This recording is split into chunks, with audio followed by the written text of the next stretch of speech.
मीरपुर नाम के शहर में तेजस अपनी पत्नी नीरू के साथ रहता था। पति पत्नी दोनों ही नौकरी करते थे। एक दिन तेजस गांव अपनी माँ के पास फोन करता है। हेलो, प्रणाम माँ। जीते रहो माँ, तुम दादी बनने वाली हो हैं? अरे वाह, ठीक है बेटा, मैं कल ही आती हूँ। जब माँ जी शहर पहुंची तो बेटे बहू ने बहुत अच्छे से स्वागत किया। लीजिए माँ जी, चाय। अरे गर्मा गर्म पकोड़े ले आओ माँ के लिए। नीरू रसोई में गई और 2 मिनट में ही पकोड़े ले आई। जी ये लीजिए। बहू जादू से बनाए हैं क्या? अभी तो रसोई में गई थी। यम्मी। माँ जी, शीला रसोई में पकोड़े तल रही है, मैं बस लेकर आई। हे भगवान, मेरा धर्म भ्रष्ट कर दिया तूने। अब तो गंगा जल से शुद्धिकरण करना होगा। दूसरे दिन, माँ जी मैंने नाश्ता बना दिया है, ऑफिस जा रही हूँ। पर अभी तो घर का सारा काम पड़ा है। शीला आती ही होगी, झाड़ू पोछा बर्तन कपड़े वो सब कर लेगी। हमारे जमाने में घर का सारा काम हम ही करते थे। जी माँ जी, आप बहुत होशियार हैं, मैं घर ऑफिस दोनों नहीं संभाल पाती। तो जरूरत क्या है घर से बाहर जाकर चाकरी करने की? वैसे भी घर का काम खुद करने से घर में बरकत आती है, समझी? पर माँ जी। पर वर कुछ नहीं, इस महीने की पगार मिले फिर ऑफिस बंद है। हाँ। रात को नीरू तेजस से कहती है, सुनिए जी, माँ जी बोल रही थी कि मैं नौकरी छोड़ दूं। वैसे ठीक ही तो है, अभी तुम्हें आराम की जरूरत है। फिर भी आराम कहाँ, शीला को छुड़ाने के लिए बोल रही थी। तो अब 24 घंटे में इतना काम तो कर ही सकती हो। पर जॉब पसंद है मुझे, घर पर मन नहीं लगेगा। अगले दिन जब दोनों ऑफिस के लिए निकल रहे थे, मेरी तो कोई कीमत ही नहीं है इस घर में।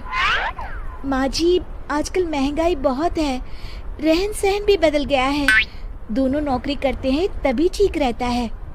अच्छा, तू कहना क्या चाहती है? मेरा बेटा तुझे बिठा के खिला नहीं सकता? तू ही इस घर का खर्च चला रही है, हैं? नहीं माँ जी, मेरा वो मतलब नहीं था।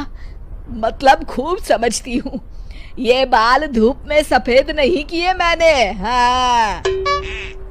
अब तो ये रोज का काम हो गया था। तेजस भी रोज की झिकझिक से परेशान हो गया था। एक दिन उसने कहा, नीरू, वैसे भी तुम्हें मैटरनिटी लीव मिलने वाली है, तो अभी से ही छुट्टी ले लो। पर क्या, मेरी सैलरी अच्छी खासी है। आखिर नीरू ने रिजाइन कर दिया। जब बच्चा हुआ तो घर में सब बहुत खुश हुए।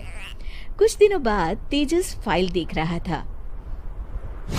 क्या हुआ तेजस, कुछ परेशान लग रहे हो? हाँ, वो हमारी जितनी सेविंग्स थी वो तो हॉस्पिटल में और छठी के फंक्शन में खत्म हो गई है नीरू।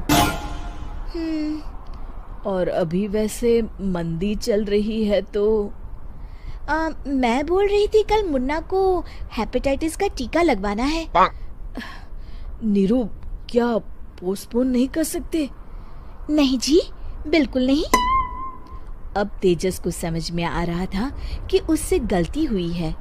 पैसों की कमी का असर घर के माहौल पर भी पड़ रहा था। अगले दिन, बेटा मेरा चश्मा और ये दवाइयाँ ले आना, पर्चा देते हुए माँ जी ने कहा। जी। तेजस, मुन्ना के लिए दूध का डिब्बा और डायपर भी ले आना, और ये किराने के सामान की लिस्ट है, इसे भी लाना है। तेजस गुस्से में लिस्ट मरोड़कर फेंकता है और चिल्लाता है, पैसे क्या पेड़ पर उगते हैं? ये ले आना, वो ले आना। अरे पर ये जरूरत का सामान ही है। वो गुस्से में बिना कुछ कहे ऑफिस चला गया। अरे लंच तो ले जाइए। नीरू दौड़कर डिब्बा पकड़ाती है।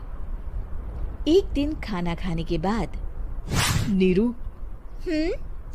अब तो मुन्ना कुछ बड़ा हो गया, तो अब तुम वापस ज्वाइन कर लो ना जॉब। पर इस रिसेशन में जॉब मिलना बहुत मुश्किल है। ट्राई तो करो। फिर मुन्ना? माँ जी है ना, और एक फुल टाइम मेड भी लगा लेंगे। पर माँ जी, उन्हें तो पसंद नहीं।